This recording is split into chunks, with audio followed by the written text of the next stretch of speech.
After I slept with another man, my husband changed. He won't kiss me, only uses me. It wasn't sudden. It wasn't dramatic. It was slow, deliberate, and devastating, like a candle burning out. Not with a gust of wind, but with time. That night, the night I destroyed everything, felt meaningless then. A blur of bad decisions wrapped in the illusion of excitement. I told myself it was harmless, that I deserved to feel wanted, that a single night of being seen would fill the hollow ache inside me. But the truth is, I wasn't searching for love. I was searching for proof that I still mattered. The man I cheated with barely remembered my favorite color, my middle name, or the way I hated coffee without sugar. He didn't care. He just made me feel visible, something I thought my husband had stopped doing long ago. But I didn't realize until much later that my husband hadn't stopped seeing me, I had stopped seeing him. When I came home that night, the guilt clung to me like smoke. I showered twice, scrubbed my skin until it burned, but nothing could wash it off. My husband was already asleep, his arms stretched to my side of the bed, as though even in his dreams he was reaching for me. I lay beside him, trembling, and whispered apologies he would never hear. For a few weeks, I convinced myself it would fade, that I could be better, that I could bury it deep enough beneath daily routines, cooking breakfast, folding laundry, kissing his cheek before work, that it would never surface. But secrets rot, and guilt is a slow poison. It began with the little things. I stopped meeting his eyes. My laughter felt forced. I flinched when he touched me because I was terrified he could somehow feel the truth beneath my skin. And then, something in him shifted. He started coming home later, his phone glued to his hand, his smiles replaced by silence. At first, I thought it was work stress. He's always been quiet when overwhelmed. But then, he stopped asking where I'd been. Stopped noticing the perfume I wore just for him. Stopped teasing me about my terrible cooking. The warmth between us cooled, and every word felt like walking on ice. I told myself it was a phase, that we'd find our rhythm again. But one night, when I leaned in to kiss him, he turned his head. It wasn't angry or abrupt. It was deliberate, controlled, like someone avoiding something foul. My lips brushed his cheek instead, and that small rejection split me open in ways I didn't think possible. That was a night I knew he knew. He never said it out loud. He didn't ask, didn't shout, didn't demand an explanation. But his silence screamed louder than any accusation. He looked at me the way a person might look at a painting they once loved, but can no longer connect with. The beauty's still there, but the meaning gone. Days turned into weeks. We became strangers sharing a house. He still performed emotions, made coffee for two, folded my laundry, fixed the leaky faucet, but every act felt hollow. A performance of marriage without the heart behind it. The first time he touched me after that night, I thought it was forgiveness. I wanted it to be. I wanted to believe that maybe he was choosing to love me despite what I'd done. But the way his hands moved told a different story. There was no tenderness, no hesitation, no emotion, just possession, control, punishment disguised as passion. He didn't kiss me. He didn't whisper my name. He didn't look at me. He just used me, wordlessly, as if reclaiming what was his in the only way he knew how. And when it was over, he rolled away and went to sleep.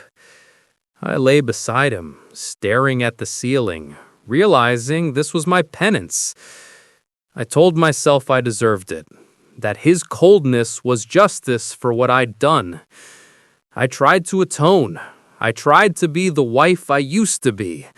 I cooked his favorite dinners, left little notes in his jacket pocket, smiled even when my heart was breaking.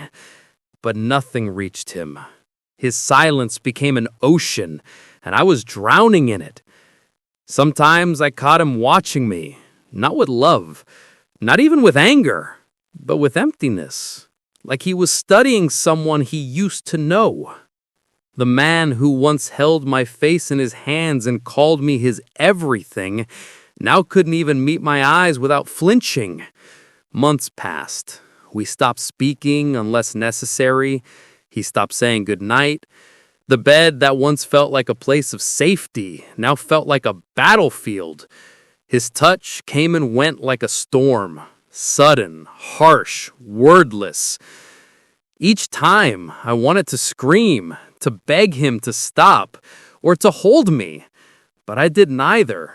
I just lay there and took it, thinking maybe this was what I deserved, to be reminded of my sin with every breath, every movement, every night.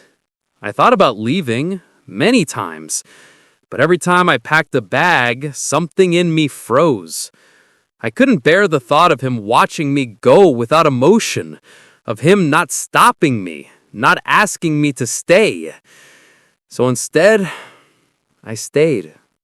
I stayed in the house that used to be filled with laughter, and a marriage that had become my punishment. One night, months after the affair, I broke. I couldn't stand the silence anymore. The weight of unspoken truths pressed on my chest until I could barely breathe. I found him in the living room, sitting on the couch with the TV off, staring into nothing.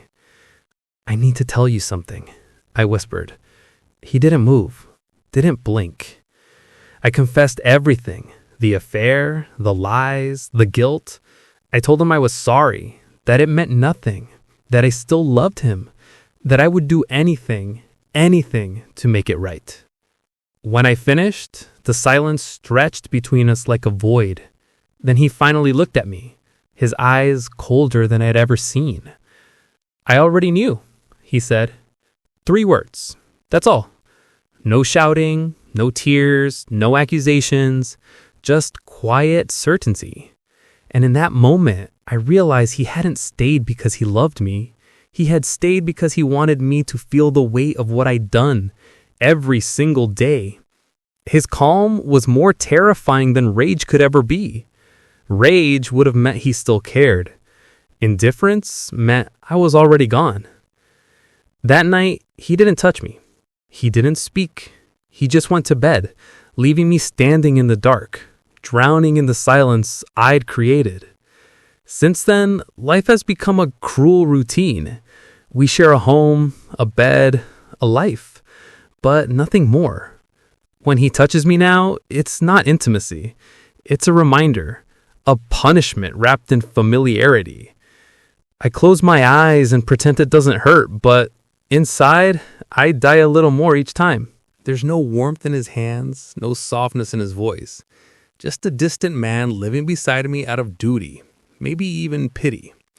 The man I fell in love with, the one who used to tuck my hair behind my ear and whisper, "I love you," against my neck, is gone. In his place stands a stranger who wears his face, but none of his heart. Sometimes I wish he'd just leave, file for divorce, walk away, end it. But he doesn't. He stays. He stays and watches me fade, quietly, day by day. I think that's his revenge, not to abandon me, but to let me watch what I destroyed. There are mornings when I catch him smiling at his phone, a small, private smile he never shows me anymore. Maybe there's someone else now. Maybe he's found comfort in another woman. And maybe that's fair. After all, I did it first. I started this spiral. But the thought still burns. It's a different kind of punishment. The kind that comes when you realize you've been replaced not by betrayal, but by indifference. At night, I lay awake listening to his breathing, trying to remember the sound of his laughter, the way he used to whisper my name like a prayer. I can't anymore. Those memories are fading, eroded by the silence between us. I used to think the worst thing that could happen in a marriage was being left. Now I know better. The worst thing is staying together after love has died, sharing the same space, the same air, but none of the same heart. He doesn't look at me with hate anymore. He doesn't look at me at all. And that somehow hurts the most. I thought cheating would make me feel alive again, that it would fill the emptiness inside me. Instead, it hollowed me out completely. It didn't just cost me my husband, it cost me myself. Now, every day feels like a ghost story. I haunt this house, this marriage, this man. He breathes beside me, but the connection is gone, severed beyond repair. Sometimes I wonder if there's a version of us in another universe, one where I never made that mistake, one where his eyes still light up when he sees me, one where our love didn't rot under the weight of my guilt. But that's not this world. In this one, I live with the consequences of my choice. He won't kiss me, he won't love me, he won't leave me. He just stays and lets me die slowly inside the silence I built with my own hands. Because the truth is, when I betrayed him, I didn't just lose his trust, I lost the right to be loved by him. And that loss, quiet, constant, irreversible, is the cruelest punishment of all.